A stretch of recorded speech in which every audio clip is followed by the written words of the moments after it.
Just when I thought I'd finally escaped, finally found some way off this forsaken planet, I stepped straight onto what seemed like another, then another, then another. But all of them were one, a single Deathworld, made up of thousands. We thought it would be fun, a silly little vacation to a silly little planet. How could we be worried? We had, each of us, a team of the best mercenaries money could buy, and we were going to Deathworld, the galaxy's largest and most thrilling resort, where anyone could, for a fair fee, experience firsthand all that a Deathworld has to offer in safe conditions, of course. What it was, or at least what it seemed to be, was a portal nexus. They advertised, and rightfully had, 9,999 portals to the same number of different Deathworlds, all scattered throughout the galaxy, all of them undiscovered by any save the owners of Deathworld, and, of course, its many patrons. Scorching sand dunes, mountainous crags, vast oceans, dense jungles. Name it, and Deathworld has a portal there. Many go there because Deathworlds offer a pristine beauty which the safer and often more heavily developed planets lack. Only on a Deathworld can you truly behold literal miles of desert, or mountains the size of cities, or oceans vaster than the horizon. The myriad of plant and animal life, too, of course, provide beauty of their own, if one can ignore their lethality. Though naturally it's not actually some kind of murder park, all of the portals, even their small handful of thrill rides, are perfectly safe. Massive energy shields erected around a decently large area, with the local dangers all carefully controlled and moderated, so that guests are never truly at risk. The humans who built this resort in a shockingly short time frame since their ascent to the stars are some of the most careful and paranoid in the entire galaxy. The lengths they go to keep themselves and others safe are astonishing. It's a miracle they've achieved any degree of large-scale engineering at all. There isn't a Trijal alive who believes they actually built their space elevator without slave labor. And certainly not with that joke of a safety regulations list. Obviously they, like any good corporation, are very well versed in the art of secrecy. After all, they're one of the very few species that have managed to keep not just the location of their homeworld a secret, but its characteristics as well. Of course, we Trijal are quite different, physically, of course, in the most obvious ways. We evolved from arthropods, highly efficient bodies capable of surviving in nearly any environment, at least passively. The only ones we struggle with are those which are particularly hot, and of course, any filled with expressly dangerous creatures. We are one of the larger races, with 6 limbs in total, 2 primary manipulators, 2 mobility manipulators, and 2 tertiary manipulators. We also have wings, though for males they are mostly vestigial. Compound eyes, as most arthropods possess, though ours are much narrowly focused, as we were a predator species. Our exoskeletons also come with a wide variety of patterns, all of them neurologically bioluminescent. The other species believe that our emotions are worn on our sleeves, but the truth that all Trijal keep is that we have long since learned how to suppress or even fake certain patterns, a fact we often abuse and exploit in our negotiations. Of course, it's not just our bodies which are different from these safety-obsessed humans. It is our culture as well. We are businessmen, mostly. To us, the market is a holy place, a proving grounds where the invisible claw chooses the worthy, favoring those who best know how to exploit it. We take pride in our efficiency. My friends and I regularly spend hours debating which corners they cut, exactly how we maximize the utilization of our workers, and so on. But this is because we are all Trijals, close compatriots, embroiled in the never-ending competition amidst a web of deals and agreements. And, of course, every one of us is already well aware of the entirety of the metaphorical book when it comes to business optimization, so it doesn't mean much to reveal to one another secrets we might keep from other species. This very outing of ours is just another occasion to strike a new deal, get the heart racing, and perhaps one of us will make a mistake in our calculations, Ingenious, really. Good thing I'm the one that thought of it. But who am I, you ask? Why, I am none other than Utrion Vanthos, CEO of YRV, often pronounced YRV, Industries, the single largest provider of structural materials in all the galaxy. Metals, plastiles, glass, anything and everything critical to the grand projects of my grandest customers, and the myriad of smaller herds who pine for my quality product. The comrades I am joined by on this particular occasion are Kilton Oronaki, who owns Liminal United, the second leading provider of intergalactic public travel, a fact that I and the others regularly tease him about. And as always, my own much younger brother, Uteon Vanthos, CEO of Vanthos Imaginations, the family business which he inherited from our late second father. Although it is only thanks to me that the galaxy knows the very name, if not for my aid in supplying their merchandising and connecting him to Liminal United, I'm sure my child of a brother would have continued running the business into the ground, just as second father did before him, with his crackpot ideas for inventions that nobody wants or needs. I'm glad I got out of that succession while I did. He may be barely a handful of cycles old, but he is far more cunning than others of his age. But back to how we got into our predicament. You see, I had initially planned to take us to one of the more beauty-oriented attractions. I had thought my brother and my own friend would be excited by the prospect of a high mountaintop surrounded by endless peaks and rolling waves of clouds. But apparently, I underestimated my brother's thrill-seeking habits. He's already been to Deathworld and already knows the beauty of that attraction and felt it would be boring to go there a second time. So he insisted on visiting one of the more exciting options. If not for the fact that I brought him here for the sole purpose of exploiting his habits to begin my plan to claim a stake in his company before he fully matures, I would have refused. But, for today at least, he is the most important Trijal in the galaxy, ignoring the fact that it's my existential anniversary as well. Ugh. In any case, he would settle for nothing less than the thrilling jungle escapade, one of the less rigidly controlled attractions, which simply drops you in the midst of a jungle death world with nothing more than packs of pre-prepared supplies and a trained tour guide. The supplies last for several days. The guide takes you along a pre-planned route to show all the wonders and dangers of the world. But it is up to us to set up tents, purify water, cook food, and whatnot. Thankfully, we have our mercenaries to do that work for us, so we can sit back, relax, and enjoy the tour. In a worst-case scenario, we all have special little buttons we can press if things get dangerous, which will immediately inform an emergency team to go through the portal and come to our rescue. So truly, what could possibly go wrong? Damn me and my ignorant thoughts. It began much as expected. After traversing our way through the unwashed masses, thankfully cordoned by our ever-so-handy bodyguards, we made it to the portal of my brother's choice. Sat before it was the manager for the attraction, a human with a strange clothing article around its head, which concealed only partially a large tuft of yellow-brown fur. The article was stamped with the logo of Deathworld, an image of a planet from orbit, but with a variety of clear color delineations that made it look like a hodgepodge of numerous different environments. How preposterous, I thought. A planet that is not wholly dominated by a singular biome? Unthinkable, really, even for Deathworlds. But that is just what makes their logo so memorable, so unique. I ought to take some notes. She spoke with a flat, almost monotone voice. Please take a supply pack with you and follow the guide. Keep your hands away from any life forms you don't recognize, and follow the guide's instructions as precisely as possible. This is one of the more dangerous death worlds.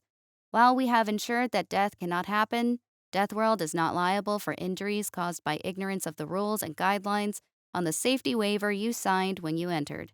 Thank you for visiting Deathworld, and enjoy your stay on Australia Prime, the Savannah of Death. I couldn't tell if it was good customer service or not. Humans have such an obtuse culture, and no biological color signaling to speak of. She could have been rude for all I knew. But, alas, I did not. Yet another thing to take notes on. one does not need good customer service if the customer does not know what good service is. In any case, our guide seemed significantly more energetic, perhaps. His tone varied more significantly, clearly placing emphasis on certain words. The translators I and my friends possess are the best money can buy, and are capable of even translating contextual information such as tones and inflection. Though, again, I did not know if humans consider such energy to be rude or endearing. For Trijal, at least, it is considered good to show interest in one's own product. After all, if you do not love it, how could anyone else? Perhaps he was quite the actor, and put on such airs knowing my people's culture. Now that would be good customer service. He spoke excitedly. Okay, everybody, I hope you're as excited as I am to traverse the deadly outback of Australia. Make sure to follow my instructions carefully. Don't want you getting stung by a lethal insect or eaten by a dingo. Ha! I am intelligent enough to have known this was merely a marketing tactic. After all, these places are supposedly Deathworlds. Safety is not part of the attraction, even if they are required to publicly guarantee it for legal reasons. But a small part of me worried that, just maybe, this was one of the corners the humans secretly cut. One need not artificially create an air of danger if there actually is one. I should have listened to that small voice. Why do we even have to be here? It's all fake safe garbage anyways. It's for kids. One of Kilton's mercenaries grumbled. I was mere moments from responding when Kilton himself interjected with his string of a voice. Because we're paying you by the hour, and you're going to work by the hour. Someone has to cook the food and put up the tents, and it isn't going to be the one who came here to relax. You understand? The guide reined in the conflict with his overwhelmingly positive outlook. Okay, guys, let's not start eating each other. For the next few days, we're on our own out here. We're gonna have to rely on one another for survival. By the end of this adventure, I want all of us to be getting along like family. Now, before we go through the portal, I'd like to remind all of you that the portal is highly electromagnetic. You have to turn off all your wireless devices, or it will mess with the field alignments and send us somewhere you definitely don't want to be. Same goes for the shields. As long as we're on Australia, you can't turn anything on. You understand? We understand, Mr. Wild. I hope the holo translator is correct. I began, and he confirmed. That's right, Mr. Vanthos. Wild, buck wild at your service. Now, since you won't be needing your wireless devices and we're going to be camping for a few days, it's not uncommon for visitors to entrust them to our staff during their adventures.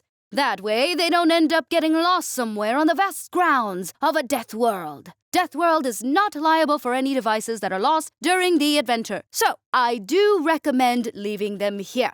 Communicators are cheap, and while Kilton and I did have certain safety assurances we'd like to maintain, if we were worried about that to the point that we'd ignore the guide, we would never have been bothered going to a place like Deathworld. So, as he suggested, we handed over all of our wireless communication devices, though it took a bit of convincing for our mercenary bodyguards. Once we started discussing fees and ignoring VIP instructions, however, they quickly gave in. Plebeians are so simple. Mr. Wild clapped his hands together before speaking again.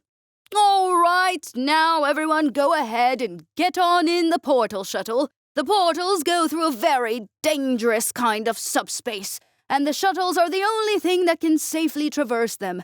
No shuttle, no portal. For this particular Deathworld, the trip is going to be a couple of hours. It's way in a distant edge of the galaxy, after all. Even traveling 7 times the speed of light, it takes a while. We all did as he instructed. The interior of the shuttle was luxurious, like one of Kilton's cruise transports. Soft seats made of some kind of extremely lush artificial fur, with plenty of room for even Trijal, such as ourselves, to kick back in the seats. It is rare to find such accommodations from vessels not of our people's make. They surely commissioned this one especially for us, which, considering the incredible sum I paid them for this exclusive adventure, they better have. I did not want unwashed plebeians interrupting my plans, so I prepaid for every single seat on the shuttle, minimizing our numbers. Yet another of my mistakes. The voice of the shuttle's pilot came over an intercom, translated, of course. Hello, everybody. This is your shuttle pilot speaking. Today we're going to, Australia Prime. That's right, Australia Prime. If you, don't look out the windows, you won't be blinded by the, subspace fluctuations. So for the safety of the passengers, they've been glued closed. Our flight will be just a couple of hours. We don't expect any turbulence, so just sit back, relax, and enjoy the ride. I was confused by the pilot's odd choice of words and brought it up. The pilot has chosen some interesting words. A flight. He also seemed quite unsure of himself. Are you certain he's a trained professional, Mr. Wilde? Our guide hastily responded. Ah, yes. Of course. Very well trained. He's just a bit new to the, shuttle business. Same exact skill set as flying a normal space shuttle, of course, and he's been well trained on doing it through subspace. But, yeah, it's only his third or so time on this, so I hope you understand. While any normal individual might find this suspicious, I found it oddly reassuring, a good save from the guide, and an indication that my suspicions about humanity's secretive nature are correct. I felt that I understood them better, in the context that they too are avid chasers of the ever-dreamed of maximum monetary throughput, which my people hold in literally religious reverence. Better the devil, you know. But I had allowed myself to underestimate them, seeing them as juniors in the art, rather than the absolute masters they truly are. My brother was, of course, as excited as an infant over this. It was cute, in a way, watching him buzz in his seat, dressed in Deathworld merchandise. He even brought along a Park Hollow pamphlet, containing information on all the various Deathworlds available. But I knew all too well just what kind of murderous bastard lies underneath that mask. I may be a ruthless businessman, but at least I didn't murder nearly my entire family over a paltry R&D trademark. In any case, as I said earlier, I am very glad I left that succession. Just as the guide and pilot said, the flight only took a few hours. It was shocking to me just how physical the transportation was, but this subspace is a new concept to the galaxy at large, and so far, only the humans have the capacity to travel through it. I am not an expert, so I did not question the finer details. I'll stop pointing out my mistakes, I think, or I'll be adding this log for days. Invariably, we departed, stepping through the Deathworld that was Australia was revealing to me. I had not been to Deathworld before, despite knowing how many safety measures are in place, and being able to see the protective shield, my instincts screamed at me that I was in danger. My hearts desynchronized and raced. It took the hand of my longtime friend, Kilton, to calm me. My brother, meanwhile, snickered. I told myself that it would be fine. Once I'd fooled him into handing over steak, it would all be worth it. All right, everybody, Buck Wild shouted from many meters away as the portal closed behind us. Welcome to the Outback, Australia Prime. Right now, we're standing at the very edge of the shield. Over the next few days, we're going to travel all around this little stretch of land here to take in the beauty and wonder of this place. You'll learn about all the different kinds of life that live here in Australia. From kangaroos to dingoes to even the vicious drop bear. Safely, of course, all contained in the sanctuary pens. I marveled at the only barely transparent shield, almost ignorant of his words. Such scale. Even with the relatively thick atmosphere, I could see that this energy dome stretched over at least a dozen kilometers. Despite the relative lack of obscuring flora, I could not see the bottom of its other end. Were we going to traverse the entire region? On foot? But Mr. Wilde noticed my growing concern and reassured me. Oh, not on foot, of course. It's a lot of ground to cover in just a few days. We have a vehicle here we'll travel in during the day, with all the supplies for setting up tents at night. Now, I know that Trijal are very hot-blooded, and the temperatures here can get pretty high. So we also brought along some cold packs for you when you're outside the vehicle, and the inside is sealed and very well air-conditioned. He was certainly correct. I could already feel my blood temperature rising to uncomfortable levels in the heat of the local star that somehow made it past the shield. I wondered, briefly, if they raised the temperature artificially somehow to make up the difference. I gladly took one of the offered packs, as the mercenaries removed a great deal of their equipment. A mix of races, it seemed. Takes all kinds, I suppose, to be a Galaxy-class mercenary. They didn't seem to mind the heat as much as I and the other two.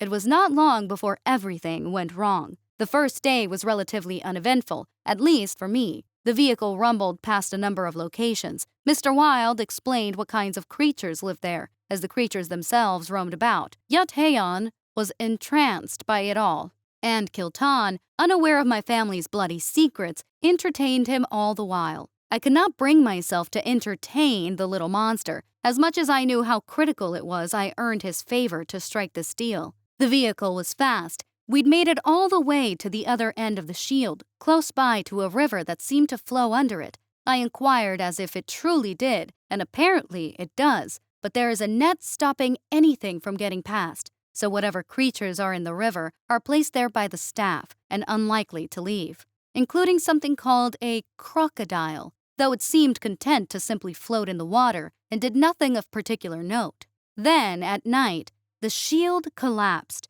It made a resounding crack and awoke us all. "Is it supposed to do that?" I asked, thinking for a moment that it was part of the attraction, a way to up the sense of danger by making the shield seem like it collapsed. My heart began to race again when Buck Wild immediately retrieved his emergency button and pressed it, to seemingly no avail. According to the pamphlet, it was supposed to flash brightly and make a loud noise. That way it was very, very easy to find even from far away. But it sat, inert and lifeless. "Oh, that's not good at all," Wild spoke, his final words, as he had the misfortune of being the closest to the energy shield when it collapsed. Apparently, whatever powered the dome also powered the containments. The crocodile had been waiting eerily close to the water's edge and the edge of the barrier, and our guide had made a point of telling us all to go no closer to it than him, probably as another marketing strategy. With the barrier, there'd be no need for such caution. I will not forget his screams as the thing tore off his leg. The rest of us panicked. The mercenaries retrieved their weapons and started shooting. Thankfully, the monster wasn't immune to plasma bolts and quickly fell, but Mr. Wilde had already died. Humans, much like Trijal, do not last long when an entire limb is removed, especially if it's a leg. I, Kiltan, and Yutheon all retrieved our own emergency buttons, but much like Wild's, they were seemingly inert. The only explanation was some kind of electromagnetic pulse, one powerful enough to disable every single electronic device over a frankly ludicrous area. The vehicle was disabled as well, likely for the same reason. So we began walking back on foot. The only problem is that we did not have our guide, and the vehicle did not travel along clearly defined paths. I imagined they'd use some kind of holographic display to give travel instructions instead of having a road. Also, the environment could look that much more authentic. We had no clue where we were going, only that we should travel away from the edge of the barrier. But the distance was vast, and now the creatures were free of their pens, not to mention whatever ones lay outside the shield. There was also the matter of plants and food. The supplies carried enough for a few days, but that was considering us traveling via a vehicle by day. It would not last long enough for a foot journey. On the second day, we awoke to find several individuals missing, mostly the mercenaries, of course. I still do not know what took them, but whatever it was, it drug them off in the night quietly enough to not awaken anyone or alert the one on watch. We decided to have more people on watch from then. The following nights were harsh, food was short, and the environment was hostile. With the shield gone, the local star's heat was bearing down far more strongly than it did before. It was impossible to even look upward without searing pain. The cold packs lost their cool, and we had to make frequent stops to rest in what little shade we could find, just to avoid heat stroke. Loud roars could be heard in the distance, and even the smallest of creatures were dangerous. One of the mercenaries woke us all screaming in the night. We found that he was being devoured alive by a massive horde of small red arthropods. Plasma bolts can't do anything to that. We had no choice but to leave him, lest we be added to their menu. Another died the following day, mysteriously. He complained about what felt like a sting, and within moments, his face discolored and swelled to a horrifying size, and foam frothed from his mouth. 2 more followed suit not long after, with the third seeing the culprit. A small flying arthropod colored yellow and black. Trajal thankfully have an exoskeleton. One of these things tried to sting me, but it couldn't get through. The other mercenaries rolled their thick sleeves back up despite the heat. Tensions ran high. We had no idea where we were. For all we know, we could have long passed the other side of the barrier or been traveling in circles. The environment changed notably. It was like we had stepped onto an entirely different planet, no longer wide open savannas, but dense, dark jungles with a myriad of noises and creatures. We lost 5 more before deciding to turn back and leave it for the savannah. One of them was killed by some large furred predator. We ran from it. 2 fell when a large troop of creatures that bore a strange, if very distant resemblance to humans emerged. My guess is we had somehow angered them by entering their territory. When the shots fired, they attacked. The final 2 also fell to some kind of poison, though at this point, there is no telling what it could have been. Everything in this place seemed deadly at this point. The fact that this Deathworld apparently had multiple biomes went seemingly unnoticed. We had far larger concerns. We had found a river again. Now it is just me, Kiltan, Ute-Haon, and 2 mercenaries. Despite the potential danger of another of those crocodiles, the river was the only thing we had to use as a landmark. Perhaps it could lead somewhere. To be honest, we were desperate for any kind of sign that we weren't going in circles. Rion, stop with the damn log already. The scratching noise is making me nervous. Kiltan calls to me. I admonished his foolishness. Do you truly think it is wise to leave no record behind if our bodies are discovered? But he interrupts. Then they'll be discovered when we walk through the damn portal, alive. Making that log means you've already given up. That's not the ruthless businessman Ute Rion Vanthos that I know. He drives a hard bargain. He doesn't stop when a negotiation turns south. Now come on and help me get this tent set up. It seems to actually keep those damn black flying things away. I saw one do something to one of those bodies yesterday, and I don't want it trying it on me. I sigh and relent. I do not know how he can so easily ignore the fact that we ran out of food yesterday. We have no idea if it is even safe to eat the remains of that crocodile that attacked last night, but my brother insists that it is. Apparently, he remembers reading about croc jerky from the pamphlet. I could not bear to watch him butcher it, knowing where those skills came from. The mercenaries have switched to their backup knives, deciding it best to save the bolts for large predators, if for no reason other than to ensure we can get more food. As I fall to slumber, a wild thought crosses my mind, one I have never considered before, since I'd long since sworn off the family's succession. What if Haon planned this? I cannot truly sleep for that thought. My eyes instead remain transfixed on the entrance of my tent, just in case. To quell it so that I might sleep, I slowly and silently get up and leave it, but as I poke my head out of the tent, I freeze with utter terror. He's right there, standing in front of Kiltan's tent, one of the mercenaries' knives in hand and covered in the sickly blue sheen of Trajal blood. He actually did it. He's planned all of this just to get rid of me for good, or maybe he just sees us as dead weight in the midst of this circumstance and wants to preserve resources. Maybe both. Whatever the case, I'm about to shout to interrupt him when my eye catches something in the dark. A vague shadow, outlined against the horizon in the soft glow of the planet's massive satellite, two softly glowing orbs floating within.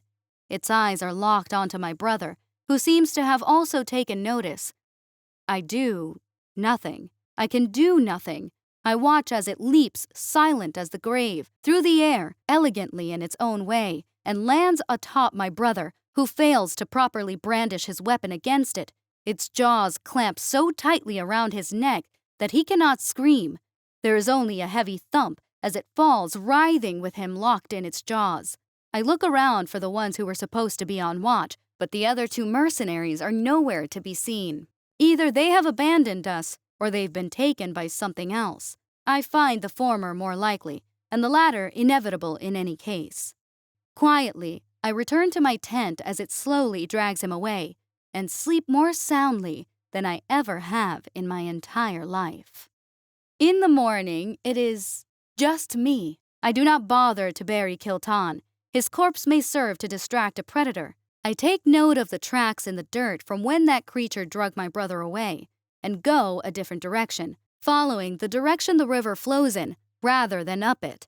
I take with me everything I can, including what little strips of the crocodile jerky my brother had set up over the fire last night, to do something he called smoking. I do not know if it even worked, but it's better than nothing, and besides, Trijol digestive acid is strong. I decide to place my faith in that. May the market bless me, I pray under my breath as I begin trudging. My prayers may have been answered, or perhaps I've simply lucked out in some way. But for the next several days, nothing happens. No venomous insects, no poisonous plants, no large predators or small ones. I do notice other creatures, but none of them that I recognize, all of which seem to run away from me, as if I'm the thing they should be afraid of in this accursed place. Or perhaps they're intelligent and are just waiting for their moment to strike. I no longer care. At this point, my survival is up to fate. I have no skills. Money does me no good here. I can hardly carry supplies beyond what few strips of jerky I retrieved, and despite the danger, I use the river water to frequently cool myself. No poison in the water, at least. I even managed to catch a few aquatic animals, small-scale things. I desperately try to make a fire, but just cannot get it right. I try eating one raw, praying that it has no deadly poisons or parasites. Within hours, I vomit it. I start writing in my journal again. Of course, I kept it. Someone must know what happened here. The terrain shifts again. Now it is no longer an open savanna of dry brown grasses and cracked dirt, nor is it a dark jungle. Rather, it is a coastline where the river deposits, and an unimaginably vast ocean. This time, for my nihilism, I am calm enough to take notice. A third biome. First savanna, then jungle, now an ocean. What kind of death world is this? What kind of planet is this? How can one world have such an impossible variety? It is then that it strikes me, as I notice a faint shimmering in the distance, at the very farthest edge, the cusp of the horizon. I see the top of what looks like the same shield that once domed us in Australia Prime. It is one world, all of it. Just how much of Deathworld is a single planet? 9,999 portals. I hear a voice calling out to me in a language I do not understand. The translator must have broken at some point. My head turns to see a human running at me as I collapse into unconsciousness from a combination of shock, starvation, and heat stroke. When I awaken, it is in an infirmary of some kind. I am surrounded by all manner of what appear to be medical professionals, taking numbers, examining my wounds. Apparently, I'd lost one of my tertiary limbs and hadn't even noticed. As I try to think back, I realize that far more time had passed than I even consciously recognized. Entire days just missing in my memory. Walking? Unconscious? I do not know. Perhaps no one will. After several days, I am approached by humans in what I recognize as their formal business attire. They are representatives of Deathworld, no doubt, here to silence me so they can avoid lawsuits. I lay down, and accept my fate.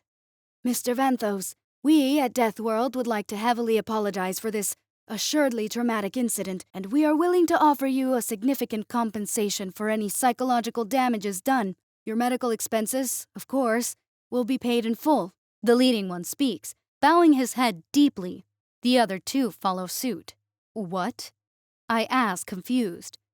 They aren't here to silence me, to protect their secret? If word gets out that a Deathworld shield failed, they'll be ruined, let alone the fact that I now know the truth of the place, or at least some of it in any case. Compensation, Mr. Vanthos, is a customary human practice that when any person or entity causes damage to another, it be paid back until the victim is made whole, as per legal definition. Naturally, in this case, this means you will face no expenses for your treatment. We will even commission a cybernetic replacement for your lost limb, and will offer beyond this 10 million plasmid. He elaborates. I am so greatly shocked that I collapse back into the bed. 10 billion plasmid. As compensation? That is a fifth the total value of my company. It is enough plasmid to fuel a typical planet for a decade, and they offer that much as mere compensation when they could simply silence me instead. Are they insane? I open my mouth to respond, but he interjects.